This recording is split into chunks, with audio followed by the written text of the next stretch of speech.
कांत, पेशे से एक जर्नलिस्ट जो आज इस खंडहर हो चुकी गलियों का सच ढूंढने निकला था। ये वो रंगीन सड़कें हैं जहाँ कभी मौज मस्ती के नाम पर जिस्म का सौदा हुआ करता था। एक वक्त था जब यहाँ बड़ी बड़ी हस्तियों की महफिलें जमा हुआ करती थी, लेकिन आज यहाँ सिर्फ सन्नाटा है। कहते हैं कुछ साल पहले यहाँ एक मीला नाम की खूबसूरत औरत का कोठा हुआ करता था। उसके हुस्न के दीवाने उससे मिलने के लिए दूर दूर के शहरों से इस जगह पर आते थे। लोगों का कहना था कि उसकी मुस्कान से पूरा कोठा मचल उठता था। लेकिन फिर एक रात, ना जाने इस जगह को किसकी नज़र लग गई, पूरी बस्ती आग में झुलसकर राख हो गई। कोई नहीं जानता कि उस रात मीला और यहाँ रहने वाले लोग कहाँ गुम हो गए। मेरी तलाश जारी थी और तभी मुझे अपने सामने वही 2 मंजिला इमारत दिखाई दी जो कभी एक मशहूर कोठा हुआ करता था। मैंने बिना देरी किए अपनी टॉर्च जलाई और हिम्मत करके उस इमारत में घुस गया।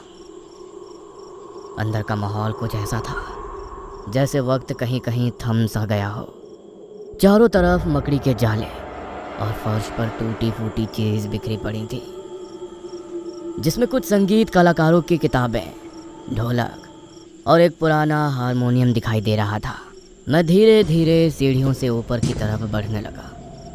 सीढ़ियों पर चलते वक्त लकड़ी की चर चर की आवाज़ मेरे दिल और दिमाग में एक अजीब सा खौफ पैदा कर गई। हैरानी की बात तो अब हुई जब ऐसी वीरान जगह पर अचानक हवा में अजीब सी इत्र की खुशबू महकने लगी। मैं उस खुशबू का पीछा करते करते एक आलीशान कमरे में पहुंच गया। वहाँ मेरी नज़र एक औरत की तस्वीर पर पड़ी जिसकी आंखें बिल्कुल जिंदा इंसान की तरह लग रही थी। कुछ पल तक मैं बस उसी तस्वीर को देखता रहा और अगले ही पल वो औरत तस्वीर से गायब हो गई। ये कैसे हो सकता है? वो औरत अचानक कहाँ चली गई? उस खाली तस्वीर को देखकर थोड़ी देर के लिए मेरी सांसें ऊपर नीचे हो गई थी, लेकिन जब मैंने आंखें मलकर दोबारा देखा तो वो औरत उसी तस्वीर में मौजूद थी। थोड़ी देर के लिए मुझे लगा शायद ठीक से नींद पूरी नहीं होने की वजह से मुझे भ्रम हुआ होगा, क्योंकि मुझे घर से निकले हुए कई दिन बीत चुके थे। मन में ख्याल तो आया कि वापस लौट जाऊं, लेकिन जैसे ही मैं वापस जाने के लिए मुड़ा, ठीक उसी वक्त मेरे पीछे से घुंघरुओं की आवाज़ सुनाई देने लगी। मैंने घबराती हुई आवाज़ में पूछा, कौन है? कौन है यहाँ? घुंघरुओं की आवाज़ धीरे धीरे मेरे करीब आने लगी थी। मुझे महसूस हो रहा था जैसे कोई है जो लगातार मेरा पीछा कर रहा था। मैंने अपने कदम तेज किए और उस कोढ़े से बाहर निकलने का रास्ता खोजने लगा, लेकिन बाहर जाने का कोई रास्ता कहीं नज़र नहीं आ रहा था। सारे दरवाजे बाहर से लॉक थे। घुंघरुओं की आवाज़ अब बिल्कुल मेरे पास आ चुकी थी। मैंने मुड़कर देखा तो आसपास कोई नज़र नहीं आ रहा था और तभी मुझे एक औरत की मुस्कुराहट भरी आवाज़ सुनाई दी। कहाँ जा रहे हो देवकांत? यहाँ आओ मेरे पास। भूत! जाने दो मुझे, जाने दो! उसकी खौफनाक आवाज़ इस अंधेरे में मेरी धड़कनों को चीरते हुए गुजर रही थी। देवकांत, तुम तो मेरी ही खोज में यहाँ आए थे ना, तो फिर मुझसे मिले बिना ही चले जाओगे? हाँ, मैं वापस चला जाऊंगा, मुझे छोड़ दो। देवकांत, यहाँ आओ मेरे पास। इस बार आवाज़ बिल्कुल मेरे करीब से आई। मैंने पलटकर देखा तो वही तस्वीर वाली औरत मेरे बिल्कुल बाजू में खड़ी थी। मैं भागना चाहता था, लेकिन उसके चेहरे पर मासूमियत देखकर मैं एक पल में शांत हो गया और मेरी आंखें सिर्फ उसी को ताकती रह गई। उसके बाद वो मुझसे प्यार भरे लहज़ों में कहने लगी, घबराओ मत देवकांत, शांत हो जाओ, डरो मत, मेरे करीब आओ। उसकी सांसों की गर्मी मेरे चेहरे को छूकर गुजर रही थी। उसने एक बार फिर प्यार भरे शब्दों में मुझसे कहा, तुम्हें ये हसीन पल हमेशा याद आएंगे देवकांत।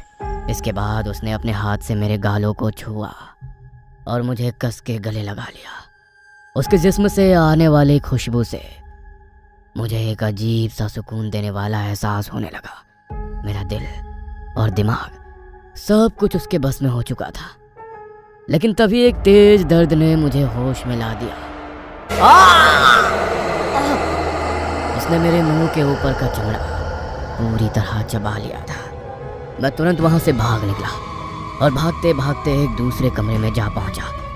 लेकिन अगले ही पल मेरा पैर किसी चीज से टकरा गया और मैं जोर से मुंह के बल जा गिरा। मैंने नजर उठाकर देखा तो वही औरत सामने खड़ी हुई मुझ पे हंस रही थी।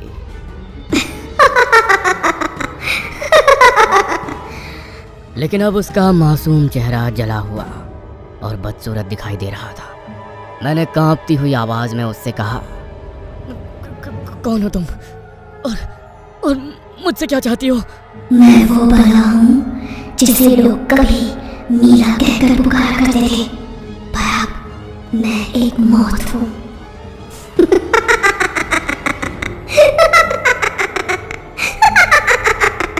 मेरी आंखों के सामने अंधेरा छा चुका था और जब होश आया तो मैं एक झोपड़ी में था। एक बूढ़ी औरत मेरे जख्म पर लेप लगा रही थी। मैं हैरान था कि उस औरत से जिंदा कैसे बच गया। नहीं, मुझे मत मारो, मुझे छोड़ दो।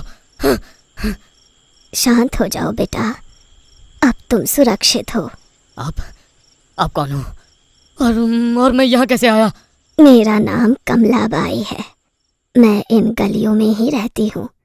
खैर, अगर मैं सही वक्त पे वहां ना पहुंची होती तो मीला तुम्हें मार देती। पर मीला मुझे क्यों मारना चाहती थी?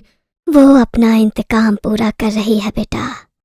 जो भी आदमी इन बदनाम गलियों में कदम रखता है वो उसे मौत के घाट उतार देती है। पर क्यों? क्या इसके पीछे कोई खास वजह है? हाँ, ये बात उस वक्त की है जब इस बस्ती में रात भर नाच गाना और संगीत गाया जाता था। लोग यहाँ आते थे और रंगीनियों का मजा लेते थे। लेकिन जहाँ महफिल होती है वहाँ जुल्म भी होता है। क्या आप मुझे बता सकती हैं कि उस वक्त मीला के साथ क्या हुआ था?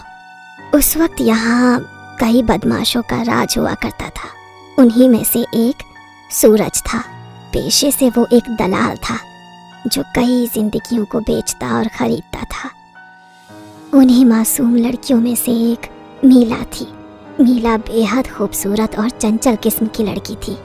वो मजबूरी में यहाँ काम किया करती थी, लेकिन सूरज उसकी मजबूरी का फायदा उठाता था और खिलौनों की तरह उसका इस्तेमाल करता था। तो क्या मीला ने कभी यहाँ से भागने की कोशिश नहीं की? उसकी मजबूरी थी बेटा। मीला ने अपनी बीमार माँ को बचाने के लिए अपनी जिंदगी सूरज को बेच दी थी। वो पैदाइशी वैश्या नहीं थी, उसे तो जिस्म के सौदागरों ने मजबूरन वैश्या बना दिया था। एक रात शराब के नशे में सूरज अपने कुछ साथियों के साथ कोठे पर आया। उसने मीला की तरफ देखा और वो ही अपनी अकड़ में कहा, मीला, आज मेरे मेहमान आए हुए हैं। इनमें से हर कोई तेरे जिस्म की मुंह मांगी कीमत देने को तैयार है। बोल, पहले किसके साथ जाना पसंद करेगी तू? तुम्हारे मेहमानों को खुश करने का काम मेरा नहीं है। मैं अब और जुल्म नहीं सह सकती। मैं यहाँ से जा रही हूँ। लगता है तू अपने पुराने दिन भूल गई। याद कर वो दिन जब तेरी माँ मर रही थी। उस वक्त मैं तुझे इस कोठे में लाया था और अब तू मुझे धौंस दिखा रही है। तूने सिर्फ अपने फायदे के लिए मेरी मदद की थी सूरज, पर अब मैं तेरे कहने पर अपनी इज्जत नीलाम नहीं करूंगी।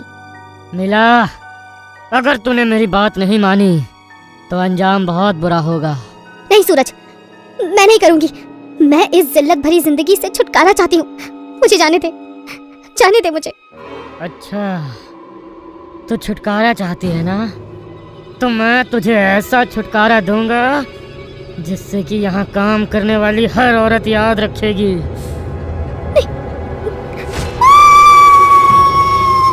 मीला मदद के लिए चीखती चिल्लाती रही, मगर कोई भी उसकी मदद के लिए बाहर नहीं आया। उस रात आग में जलते हुए मीला ने कसम खाई कि वो इस बस्ती को उजाड़ कर रहेगी। सूरज ने उसके जिस्म को तो मिटा दिया था, लेकिन वो उसकी आत्मा को नहीं मिटा सका। मीला के बाद सूरज का क्या हुआ? क्या वो अभी भी जिंदा है? नहीं, मीला की मौत के बाद एक रात वो किसी ऐसी लड़की की तलाश में था जो उसके साथ रात गुजार सके। तभी उसकी नज़र एक पुराने कोठे की खिड़की पर पड़ी। सूरज बिना सोचे समझे अंदर चला गया। उस दिन उस कोठे में कोई मौजूद नहीं था सिवाय एक लड़की के, जो कि घूंघट ओढ़े बैठी थी। सूरज उसे देखते ही दीवानों की तरह उसके करीब पहुंच गया, लेकिन वो नहीं जानता था कि यहाँ पहले से ही मौत उसका इंतज़ार कर रही थी। वाह ये हुई ना बात। मैं तो तुझे ही ढूंढ रहा था मेरी छमक छलो। अब देर मत कर। मदहोशी की हालत में डूबे हुए सूरज ने उस लड़की के चेहरे से उसका घूंघट जैसे ही हटाया, उसकी सांसें हलक में ही अटक गई। मिला, तू तू तू तो मर चुकी थी। ध्यान से देख सूरज, मैं वही मिला हूँ जिसे तूने जिंदा जला दिया था। नहीं नहीं। सूरज किड़किड़ाता रहा, लेकिन मीला ने अपने तेज नाखूनों से सूरज का सीना चीर दिया। उसने सूरज को तो मार दिया, लेकिन उसका गुस्सा अब भी शांत नहीं हुआ। इसीलिए वो यहाँ आने वाले हर मर्द को मार देती है। क्या उसे रोका नहीं जा सकता? उसे रोकने का सिर्फ एक ही रास्ता है बेटा। उसकी अस्थियों का देह संस्कार करना होगा, जिससे उसकी आत्मा को मुक्ति मिल जाए। माँ जी, मैं मीला का देह संस्कार करूंगा और उसे मुक्ति दिलाऊंगा, लेकिन मुझे उसकी अस्थियां कहाँ मिलेगी? मीला की लाश उसी के कोठे के नीचे दफन है।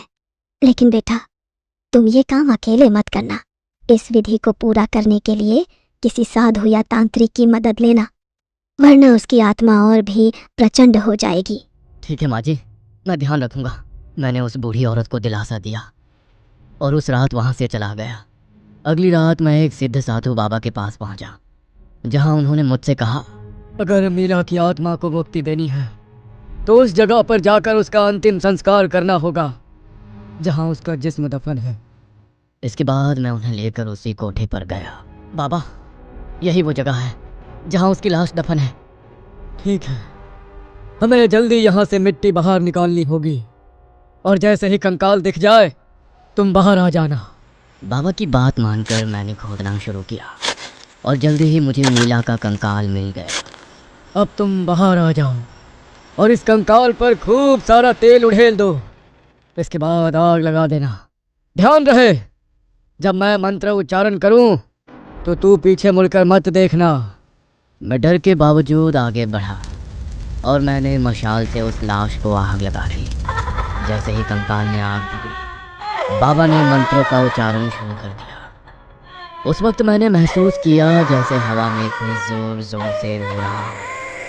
अचानक मेरे सामने वही औरत आकर खड़ी हो और गुस्से में बाबा पर लेकिन जैसे ही करीब आई, साधु बाबा के मंत्रों ने उसे पीछे धकेल दिया, जिसके बाद एक चीख के साथ आग के शोले मीला के शरीर को छूते हुए आसमान की तरह उड़ने लगे और देखते ही देखते मीला धुआं बनकर हवा में गायब हो गई। अब उसकी आत्मा को शांति मिल चुकी है बेटा। मीला का देह संस्कार करने के बाद मैं उस बूढ़ी औरत से मिलना चाहता था, मगर जब मैं उसकी झोपड़ी पर पहुंचा तो मुझे पता चला वो बूढ़ी औरत कोई और नहीं बल्कि मीला की ही माँ थी, जो कुछ महीने पहले ही मर चुकी थी। उस पल मुझे समझ आया कि जिस औरत ने उस रात मेरी जान बचाई थी वो खुद एक आत्मा थी। दोस्तों, मीला की कहानी वाकई चौंकाने वाली थी। आपको ये कहानी कैसी लगी नीचे कमेंट करके ज़रूर बताएं। और हाँ, अगर आपने भी कभी कोई ऐसी जगह महसूस की हो तो हमें लिख कर भेजें। शायद अगली कहानी आपकी हो।